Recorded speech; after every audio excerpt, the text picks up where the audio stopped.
We promised you. Let's go to the White House now. Press Secretary Sarah Huckabee Sanders joins us on this beautiful day in our nation's capital. Good morning to you. Good morning. Good morning. It's a nice, I think, 110 degrees out here, so I'm excited to be with you guys. We could use some of that lemonade right about now. Hey, we know that apparently the president met with 4 of his choices for the Supreme Court. And, you know, the list is out there, and I know you're not really going to say much more beyond that. But politically, Sarah, there are so many Democrats who've made it pretty clear they're not going to vote for anybody the president nominates. Look, I think that's the Democrats' message right now, which is oppose everything and do nothing. It's frankly gotten really sad that their party has no message, no leadership, no solutions, and they want to fight a president who's trying to lead and who's doing amazing things for our country and things that are really hard to argue with. We have a booming economy. He's created job after job after job. ISIS is on the run one day after the next. Great things are happening across the globe, and particularly in America, and this president is leading that effort. And Democrats, frankly, they should join him in all of the great things that are happening in this country instead of fighting them, particularly since they have no ideas of their own. Sarah, quickly on that Supreme Court pick, can you confirm that he's only interviewing people that were on that list? Because there's been rumors of adding a couple of additional names.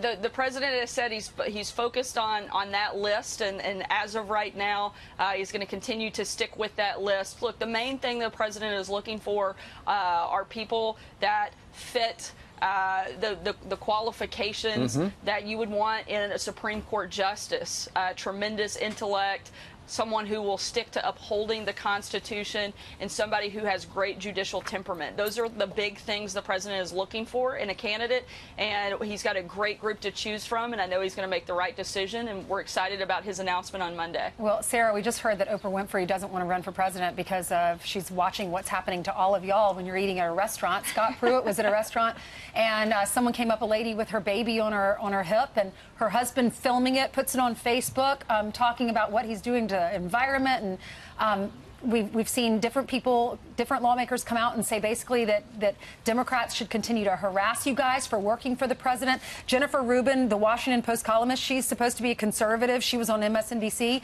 and this is what she said about you. Sarah Huckabee has no right to live a life of no fuss, no muss after lying to the press, after inciting against the press.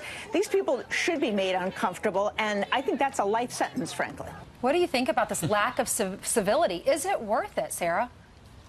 Look, I'm going to continue to do exactly what I tell my kids to do, and that's to treat everybody with respect, whether I disagree with them or not.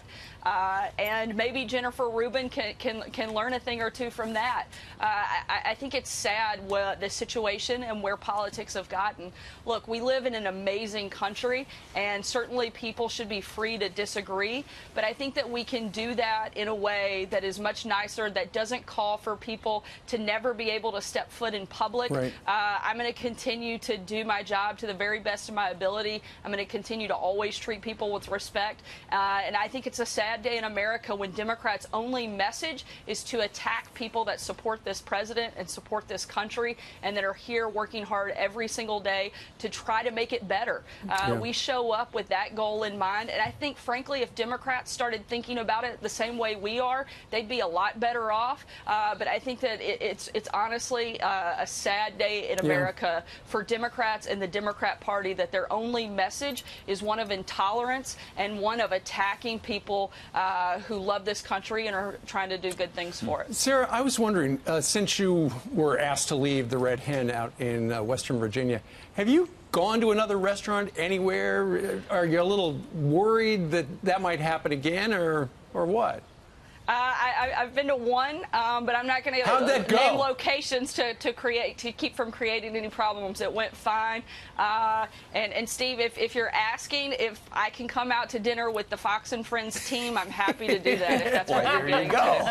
All right. You are always welcome. We'll take it. Hey, real briefly before you go, apparently the president wrote some letters to NATO nation leaders, Angela Merkel, Justin Trudeau, Belgium, Norway, saying, hey, come on, you've got to cough up more cash when it comes to your national defense through NATO.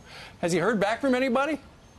I'm not going to get into the private correspondence of the presidents, but I will say that the president has been clear on this message for a long time. The United States puts over 4.5% of the GDP into NATO, and he wants other countries to step up. They have a commitment to meet the 2% threshold, and he wants to see them do at least that. And some countries could do that by tomorrow, and he's asking that they step up and be part of the solution, and so a little bit more burden sharing instead of putting all the pressure on the United States to carry the weight. All right. Sarah Huckabee Sanders joined us from North Lawn. We'll be down there soon enough. We're going to take you out to lunch. Thanks, guys.